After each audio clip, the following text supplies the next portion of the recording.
నమస్కారం, అప్టేక్ జాబ్స్కి స్వాగతం. నేను మీ వివేక్. ఇవాళ మనం డిస్కస్ చేయబోయే కరెంట్ అఫైర్ అంశం హవానా సిండ్రోమ్. హవానా ఇది క్యూబా దేశం యొక్క రాజధాని అన్న సంగతి మనలో చాలామందికి తెలుసు. కొన్నిసార్లు sugar bowl of the world అన్నప్పుడు క్యూబాను గుర్తు చేసుకున్నప్పుడు హవానాను కూడా గుర్తు చేసుకుంటారన్న సంగతి మనలో చాలామందికి తెలుసు.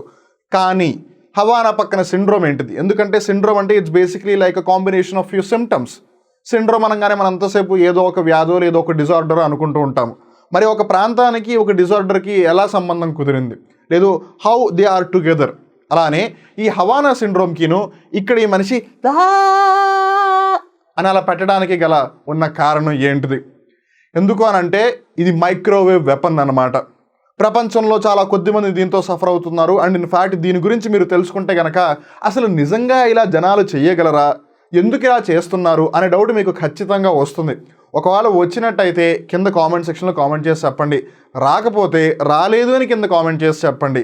అలానే మీరు అప్టేక్ జాబ్స్ యూట్యూబ్ ఛానల్కి మొట్టమొదటిసారిగా వచ్చినట్టయితే ఇక్కడ కింద ఏదైతే సబ్స్క్రైబ్ బటన్ కనిపిస్తుందో దాన్ని క్లిక్ చేయండి. అలానే దాని పక్కన బెల్ బటన్ కూడా క్లిక్ చేయండి. సో దట్ అప్టేక్ జాబ్స్ ఎప్పుడు ఒక కొత్త కరెంట్ అఫైర్ని అప్లోడ్ చేసినా, ఒక కొత్త వీడియోని అప్లోడ్ చేసినా మీకు వెంటనే నోటిఫికేషన్ వస్తుంది. So without wasting further time, let's get in to the details of Havana syndrome.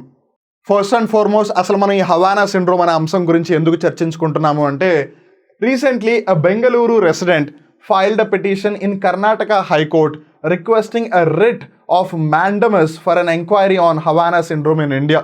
Karnataka high court దగ్గరికి వెళ్ళి తను మీరు మ్యాండమస్ రిట్ ఏదైతే ఉంటుందో దాన్ని జారీ చేయండి అని చెప్పాడు. మ్యాండమస్ రిట్ బేసిక్గా ఏంటి అని అంటే, కోర్టు ఒక ఆర్డర్ ఇస్తుందన్నమాట. తనకన్నా కింద కోర్టు, ఇప్పుడు ఉదాహరణకి ఇక్కడ హైకోర్టు అన్నారు. సో హైకోర్టు కన్నా కింద స్థాయి కోర్టులు, సబార్డినేట్ కోర్టులు, జిల్లా కోర్టులు, సెషన్ కోర్టులు అవ్వచ్చు.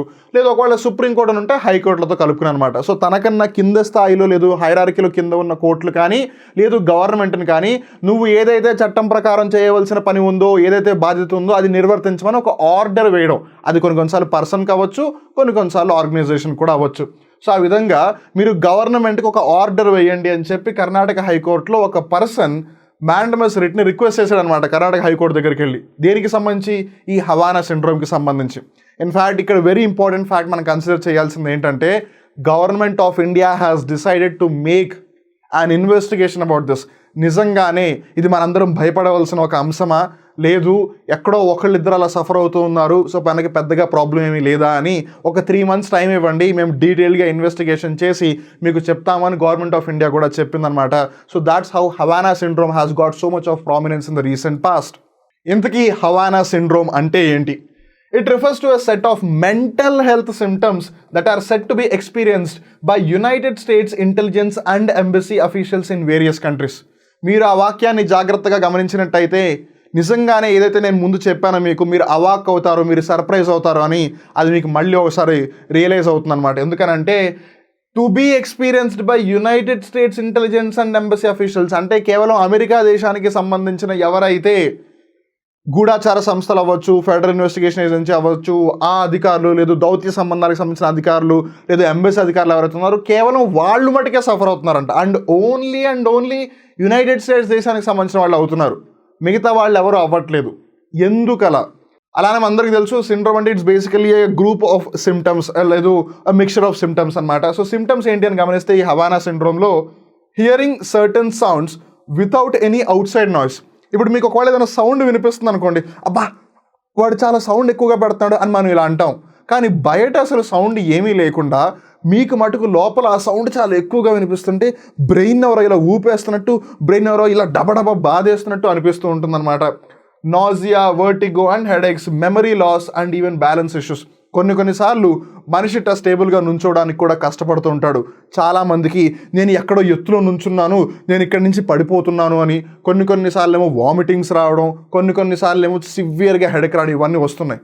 కానీ ఇదంతా విచిత్రమైనది ఏంటంటే కేవలం యుఎస్ ఆఫీసర్స్గా వస్తుంది. ఇంకో ముఖ్యమైన విషయం ఏంటంటే బయటకి సౌండ్ రావట్లేదు, కానీ వాళ్ళు సఫర్ అవుతున్నారు.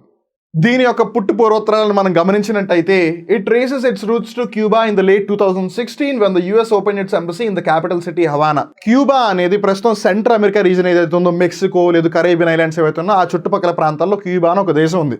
దాన్ని sugar bowl of the world అని కూడా పిలుస్తుంటారు. ఈ క్యూబా దేశం యొక్క రాజధాని హవానా. మీరు కొన్నిసార్లు చెగువేరా, ఫిడెల్ కాస్ట్రో ఈ పేర్లు వినే ఉంటారు. వీళ్ళందరూ క్యూబా దేశానికి సంబంధించిన వాళ్ళే. అయితే 2016వ సంవత్సరంలో అమెరికా దేశం అక్కడ తన యొక్క ఎంబసీ, దౌత్య కార్యాలయాన్ని స్థాపించిందనమాట. Some US intelligence officials and members of the staff at the embassy began experiencing sudden bursts of pressure in their brains, followed by persistent headaches, feeling of disorientation and insomnia.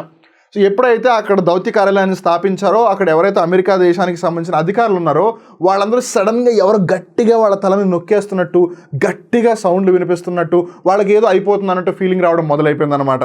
So కేవలం క్యూబాలోనే ఇదంతా కూడా notice చేయడం జరిగిందా, లేదు ప్రపంచంలో మరి ఎక్కడైనా సరే దీన్ని నోటీస్ చేశారా అని అంటే, సిన్స్ ద క్యూబన్ ఇన్సిడెంట్స్ 2016లో జరిగిన తర్వాత American intelligence and foreign affairs officials posted in various countries like China, Uzbekistan, Russia, Poland, Georgia, Colombia etcetera have reported symptoms of the syndrome. So కేవలం క్యూబా దేశంలోనే కాదు, ఇతర దేశాల్లో పోస్టింగ్ అయిన ఎవరైతే ఇంటెలిజెన్స్ అఫీషియల్స్ ఉన్నారో, అలానే ఎంబసీ అఫీషియల్స్ ఉన్నారో వాళ్ళందరూ దీన్ని ఎక్స్పీరియన్స్ చేస్తూ ఉన్నారు అని. 2019-2020లో such incidents have been reported from with in the US, particularly in Washington DC. 2016లో అంటే క్యూబాలో ఏదో జరిగింది, అందుకని వాళ్ళందరూ ఎక్స్పీరియన్స్ చేస్తున్నారు అనుకున్నారు. తర్వాత Uzbekistan, Russia, Poland, Georgia, Colombia, China ఈ దేశాలు ఎక్స్పీరియన్స్ చేశారు. 2019-2020లో అయితే విత్ ఇన్ యూఎస్ అంటే యూఎస్లోనే ఎక్స్పీరియన్స్ చేశారు. And that to the capital of USA Washington డీసీలో కూడా ఎక్స్పీరియన్స్ చేశారు. అండ్ ఇప్పుడు ఇండియాలో కూడా ఎక్స్పీరియన్స్ చేస్తారమ్మా. The first such case was reported in 2021, 2 సంవత్సరాల క్రితమే ఎక్స్పీరియన్స్ చేయడం జరిగింది. When a US intelligence officer traveling to న్యూఢిల్లీ Delhi CIA director William Burns reported symptoms of Havana syndrome. నాకెందుకో ఎవరు గట్టిగా నొక్కేస్తున్నట్టుంది, నా తల్లో ఏదో అయిపోతుంది అని తనకి 2021లో అనిపించిందంట. ఇంతకీ హవానా సిండ్రోమ్ అనేది ఎందుకు చోటు చేసుకుంటుందని గమనిస్తే, initially during the Cuban experience the suspicion was on Cuban intelligence or a section with in the Cuban establishment that did not want US-Cuba relations to normalize. It was then speculated to be a sonic attack. ఎప్పుడైతే 2016వ సంవత్సరంలో America ప్రభుత్వం Cuba దేశంలో Havana నగరంలో ఎప్పుడైతే దౌత్య కార్యాలయాన్ని స్థాపించిందో, కొంతమంది ఈ దౌత్య కార్యాలయం ఇక్కడ ఉండకూడదు, ఇక్కడ రిలేషన్స్ యూఎస్కి క్యూబాకి రిలేషన్స్ అంతగా డెవలప్ అవ్వకూడదు అని చెప్పి వాళ్ళకి సానిక్ అటాక్ అని చేశారు. సానిక్ బేసికలీ అంటే సౌండ్ అనమాట. అంటే ఓన్లీ యూఎస్ అఫీషియల్సే సఫర్ అయ్యే విధంగా ఒక సౌండ్ని తయారు చేశారని చాలామంది అనుకుంటూ ఉంటారు. However, further studies suggest that they may have been subjected to high-powered microwaves that either damaged or interfered with the nervous system. కొంతమంది అనేది ఏంటంటే మేబీ వాళ్ళు సానిక్ అటాక్ అయి ఉండదు, రాదర్ వాళ్ళు హై పవర్డ్ మైక్రోవేవ్స్ని రిలీజ్ చేసి ఉంటారు. ఎవరు క్యూబా వాళ్ళు లేదు ఆర్గనైజేషన్ ఎవరైతే ఉన్నారో అది వాళ్ళ యొక్క నర్వస్ సిస్టమ్తో ఇంటర్ఫియర్ అయిపోయి ఉంటుంది. అందుకే అప్పుడప్పుడు అఫీషియల్స్ అందరూ కూడా ఫ్రీక్వెంట్గా దాన్ని ఫీల్ అవుతూ ఉన్నారు అని తెలుస్తుంది అనమాట. It was said to have built pressure inside the brain that generated the feeling of a sound being heard. అది ఎంతలా క్రియేట్ చేసింది దాని యొక్క ఇంపాక్ట్ని అని అంటే, బ్రెయిన్ ఎవరు గట్టిగా నొక్కేసి అసలు బయట రియాలిటీలో సౌండ్ లేకపోయినా సరే వాళ్ళు ఆ సౌండ్ని ఫీల్ అవుతున్నారు, అండ్ ఆ సౌండ్ చాలా ఎక్కువగా ఉంది అనేలా ఫీల్ అవుతున్నారు అన్న పరిస్థితికి వచ్చేసింది అనమాట.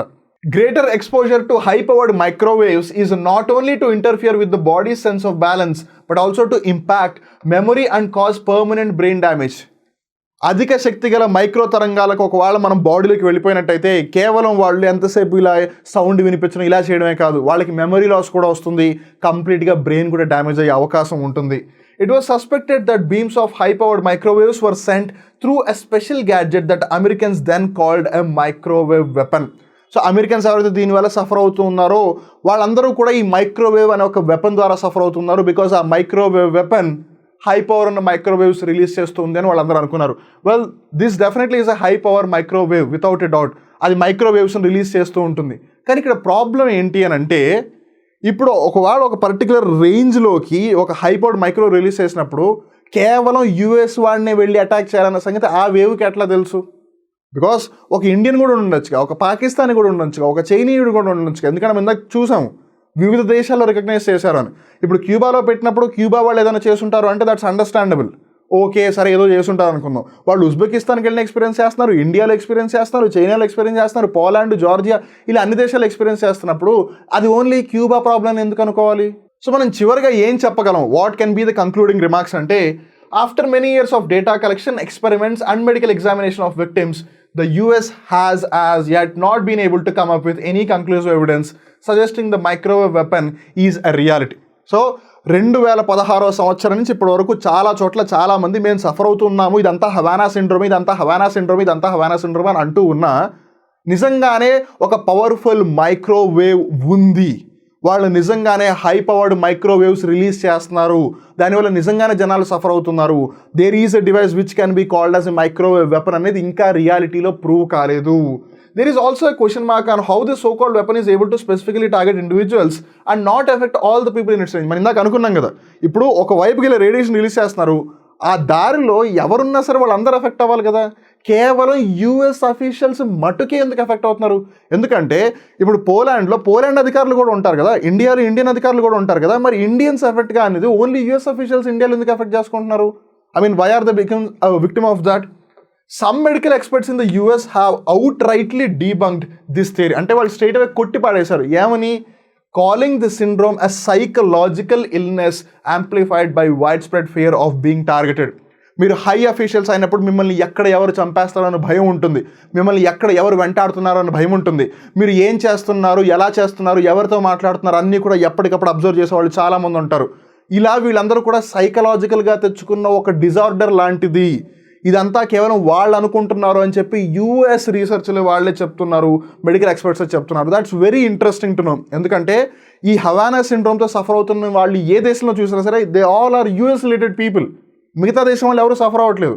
మరి ఓన్లీ యూఎస్ పీపుల్ ఎందుకు అలా సఫర్ అవుతున్నారు? బికాజ్ వాళ్ళు నిజంగానే సైకలాజికల్గా అనుకుంటున్నారు. ఎందుకంటే రియాలిటీలో అయితే మైక్రోవేవ్ వెపన్ అనేది ఇప్పటివరకు ఎక్కడ ఫైండ్ అవుట్ అవ్వలేదు కాబట్టి.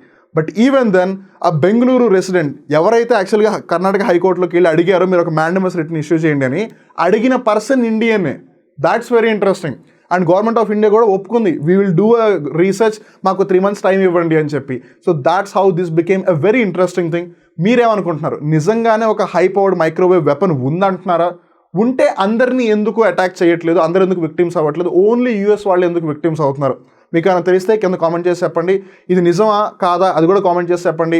అలానే ఈ వీడియో నచ్చినట్టయితే లైక్ చేయండి, నచ్చకపోతే మీ ఇష్టం. ఒకవేళ మీరు ఏదైనా కామెంట్ చేయాలనుకుంటే హ్యాపీగా కామెంట్ చేయండి. ఒకవేళ ఈ వీడియోని ఇంకో 10 మందికి పంచితే హవానా సిండ్రోమ్ గురించి ఇంకో 10 మంది తెలుసుకుంటారు కదా, భలే ఉంది కదా. ఒకప్పుడు బెర్ముడా ట్రయాంగిల్ గురించి విన్నాను, ఇప్పుడు హవానా సిండ్రోమ్ గురించి వింటున్నాను. దీనికి ఎలా వచ్చిందనేది తెలియదు, కానీ ప్రజలు అయితే ఎఫెక్ట్ అవుతున్నారు అనే సంగతి మీరు 10 మందికి షేర్ చేస్తే బాగుంటుందని అనుకుంటే షేర్ చేయండి. అలానే యాజ్ సైడ్ మీరు అప్టేక్ జాబ్స్ యూట్యూబ్ ఛానల్కి మొట్టమొదటిసారిగా వచ్చినట్టయితే సబ్స్క్రైబ్ బటన్ మీద క్లిక్ చేయండి. అలానే దాని పక్కన ఉన్న బెల్ బటన్ కూడా ప్రెస్ చేయండి, సో దట్ అప్టేక్ జాబ్స్ ఎప్పుడు ఏ వీడియో అప్లోడ్ చేసినా సరే మీకు వెంటనే నోటిఫికేషన్ వస్తుంది. On that note, that brings to the end of today's current affair. మళ్ళీ ఇంకో రోజు ఇంకో కొత్త కరెంట్ అఫైర్ ఎపిసోడ్లో కలుద్దాం. అప్పటి వరకు చూస్తూనే ఉండండి అప్టేక్ జాబ్స్ ప్లస్. మిమ్మల్ని మీరు అప్డేట్ చేసుకుంటూ ఉండండి. నేను మీ వివేక్. నమస్కారం.